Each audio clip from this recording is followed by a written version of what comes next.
Did Al Gore blame President Donald Trump for Hurricane Dorian at a conference in Geneva? No, that's not true. The story was published by a liberal satire website that tries to fool Trump supporters and Republicans into sharing made-up stories that are clearly marked as satire when you actually click them. Articles from the site are frequently copied by foreign-run fake news websites.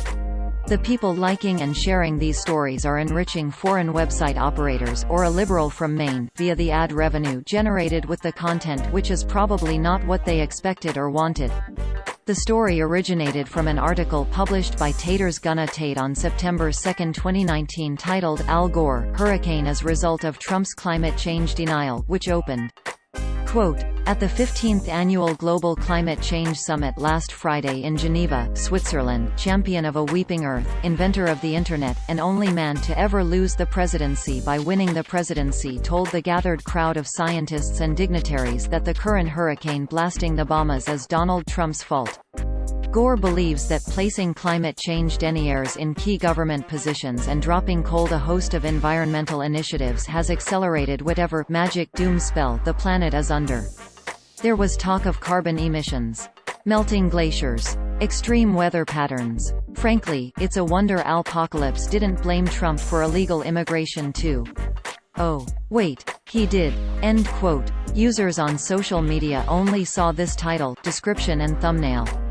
Quote, Al Gore, Hurricane as result of Trump's climate change denial, haven't we heard enough out of him? End quote. There was no global climate change summit in Geneva last Friday, and the story was posted in the category satire that shouldn't be shared by cops, in reference to the real story of a cop who got fired after sharing death threats on Facebook along with one of the satirical hoaxes run by the site. The site is part of the America's Last Line of Defense network of satire websites run by self-professed liberal troll Christopher Blair from Maine along with a loose confederation of friends and allies. Blair has been in a feud with fact-checking website Snopes for some time now and has also criticized other fact-checkers in the past who labeled his work fake news instead of satire. In reaction to this, he has recently rebranded all his active websites and Facebook pages so they carry extremely visible disclaimers everywhere. Every site in the network has an About page that reads, in part, quote, "About satire before you complain and decide satire is synonymous with comedy, sat-ire sati, renounce use of humor, irony, exaggeration, or ridicule to expose and criticize people's stupidity or vices, particularly in the context of contemporary politics and other topical issues. Everything on this website is fiction. It is not a lie and it is not fake news because it is not real. If you believe that it is real, you should have your head examined.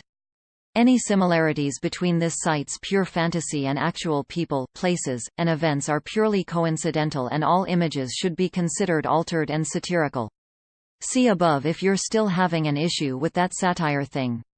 End quote. Articles from Blair's sites frequently get copied by real fake news sites who often omit the satire disclaimer and any other hints the stories are fake. Blair has tried to get these sites shut down in the past, but new ones keep cropping up. Here is a video of Blair explaining how his process works. If you are interested in learning more about Blair and the history of his sites, here is something to get you started. Quote, "The ultimate Christopher Blair and America's Last Line of Defense reading list, lead stories story updated, check for updates below." Yesterday Eli Saslow at The Washington Post wrote a fantastic article about Christopher Blair, a man from Maine who has been trolling conservatives and Trump supporters online for years and occasionally even made a living out of it. End quote. If you see one of his stories on a site that does not contain a satire disclaimer, assume it is fake news. If you do see the satire disclaimer, it is of course also fake news. NewsGuard, a company that uses trained journalists to rank the reliability of websites, describes TottersGonnaTate.com as, quote, "a site that publishes false stories and hoaxes that are often mistaken for real news, part of a network named America's Last Line of Defense run by hoax perpetrator Christopher Blair." End quote. According to NewsGuard, the site does not maintain basic standards of accuracy and accountability. Read their full assessment here. We wrote about TottersGonnaTate.